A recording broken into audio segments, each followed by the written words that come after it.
Hello, everyone, and welcome back to Gardening Mindfully. This is Z, and it's a pleasure to be with you today. It's a brand new year, and I'm very excited for all the projects that we have for the upcoming year. We all know how important it is to have great soil for happy, healthy plants. Now, you've heard me talk about working in red, hard pan, sometimes concrete like clay soil. Today, I would like to share with you the steps that I'm taking to transform my hard pan red clay soil into good quality soil for happy, healthy plants. Before I go into the 5 steps that I use to transform my hard pan red clay into great quality soil, I'd like to explain or show you the difference between my clay soil, which is our Exhibit A. So we're trying to get from Exhibit A to Exhibit B. Now remember, this will happen over a period of time. So this is not overnight. Again, this is gardening. And gardening takes patience and anticipation. So this is how I'm transforming my heavy clay soil to good quality soil. So the first thing you'll notice about the clay soil, which I have some here in a little hand tool, and you'll see the chunks. See those, it gets really chunky, and actually it's a little bit moist right now. Let me see if I can get out of the frame so you'll see just the soil.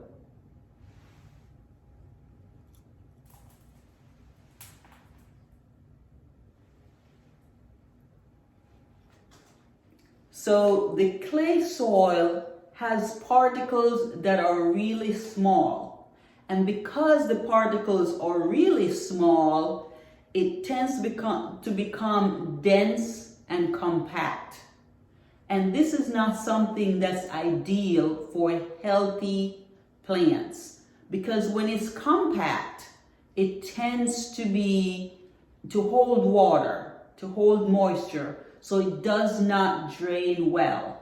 Another thing about the clay soil is that when it gets dry and it is so compact, it becomes hard, almost like concrete, which makes it very difficult to work in. So if you notice on the videos that I have posted, very rarely do I have a project that started and completed in the very same day, because there are lots of work that goes into getting my clay soil ready to install any plant.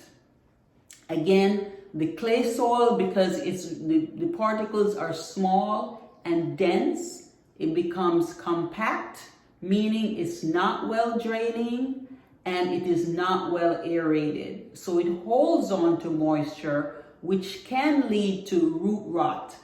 And very few plants tend to like to have their what we call wet feet, or to be sitting in a lot of water.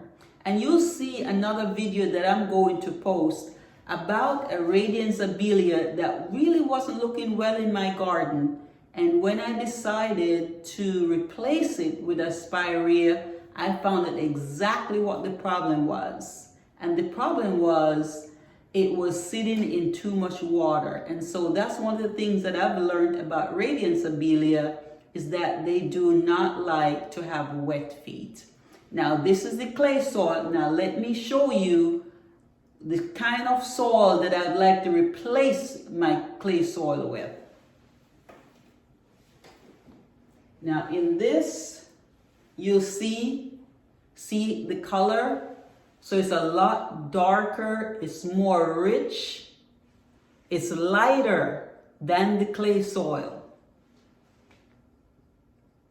So this is good organic, lots of organic matter in this soil. So that's the first thing you'll notice about good, healthy soil. It has a lot of organic matter. Now, the organic matter can come from either composted leaf litter. It can also come from animal manure. It can be mushroom compost.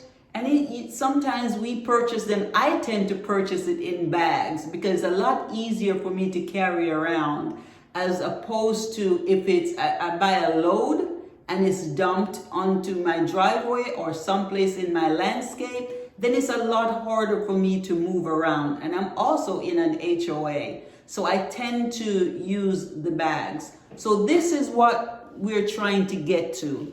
So good, healthy soil, one, has a lot of organic matter. And because it has a lot of organic matter, it allows for soil life to thrive, meaning earthworms. And we want earthworms into our gardens because with the earthworms, our soil is more aerated, meaning water and air can very easily get into the soil and down to the roots of the plants. Also, with this type of soil, it is well draining. So it does not hold on to water like the clay soil does. Again, it is well draining. You don't have issues with root rot. And the soil is crumbly, it's lighter. It's much lighter. See, a lot of particles are in this soil. There's a lot of particles here. A lot of organic matter. So with the organic matter, as I mentioned, it brings in soil life. And the earthworms travel deep into the soil, making room for air to travel down, and it takes nutrients down into the soil. So that's why we want to have this type of soil for happy, healthy plants. Now, let me share with you the 5 steps that I'm using in my landscape to go from having clay soil into my garden beds and replacing it with black gold. Look at the texture, black gold.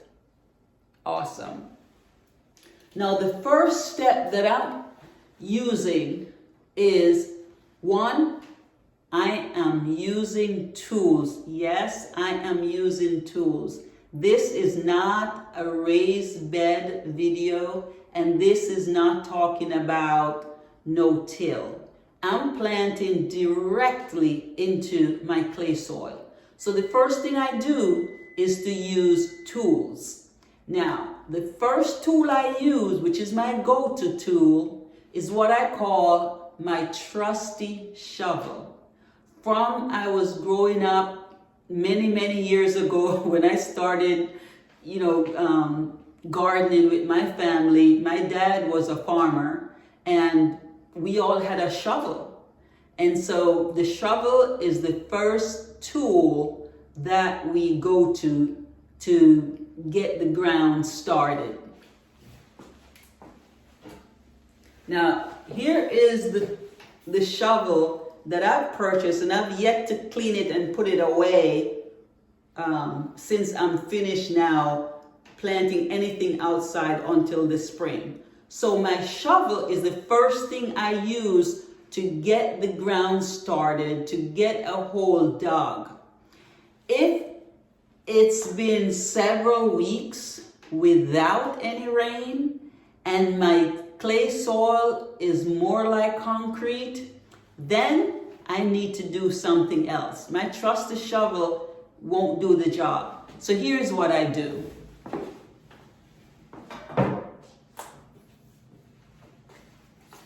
I go ahead and I get a pickaxe. Yes, a pickaxe. And this end here is very useful to dig through that concrete like clay. Now, let me put that down. You've seen me in videos slinging that pickaxe when I was planting some daffodil bulbs to naturalize my back area. I've also used it in my island garden bed. Now, once I have used the shovel and the pickaxe, there's generally still clumps of clay that I'm not able to easily break up using my hands. And so I have to use a third tool. And that tool is a digging fork. And you've seen me with this digging fork when I was installing plants in my island garden bed. So the digging fork, again, is to break up the clumps. And I've used that digging fork in my second, the second thing that I do, which is I incorporate topsoil with the clay soil. So by adding topsoil with the clay soil, it helps to break down the clay soil over time. And another thing that it does is by using some of the clay soil in that planting hole, when the roots of those plants start to grow outside of the planting hole, they're already introduced to the clay soil. So it's not difficult for them to penetrate the clay soil because they're already accustomed to the clay soil. Now, there are on occasion where I have removed my clay soil completely and I've just used topsoil or a mixture of topsoil and compost. And I know you've seen me do that when I was planting my tulip bulbs, because the tulip bulbs tend to want soil that's a lot more along this consistency. And so I went ahead and I planted directly into my topsoil. The third thing I do is I use a layer of compost. Yes, compost. Compost is what the soil life is attracted to the compost, and the compost helps to break the soil down because those earthworms will break the compost down and take it into the soil. Again, that will help with aeration and it will help with drainage. So we want to bring in soil life. So it's very, very important to introduce compost. Again, the compost could be animal manure. It can be mushroom compost. It can be compost that you build yourself, which I do make my own compost, but it's not enough to feed my entire garden. But I do compost. The fourth thing that I do is that I use mulch. I add a layer of mulch on top. And what the mulch does, the mulch helps to retain moisture, because we do want to retain moisture. And it also helps to cut down on the amount of weeds. So it's very, very important to add a layer of mulch. The fifth thing that I do is I raise my plants up 1 to 3 inches above the soil level. Again, that's to ensure that if there is any surrounding clay that's going to hold on to moisture, that we don't have a problem with the roots rotting.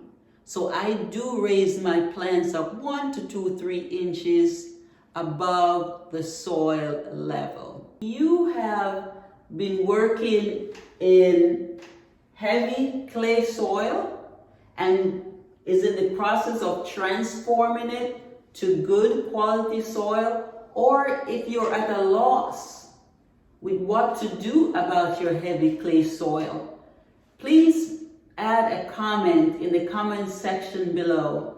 Let me know if there's anything else you'd like for me to share. If you have not already subscribed, please subscribe, like, share this video, and also hit the notification bell so you'll be notified when I upload new videos. I am really excited for the 2022 gardening year, and I hope you'll follow along and watch my progress. Thank you, and God bless you. Bye.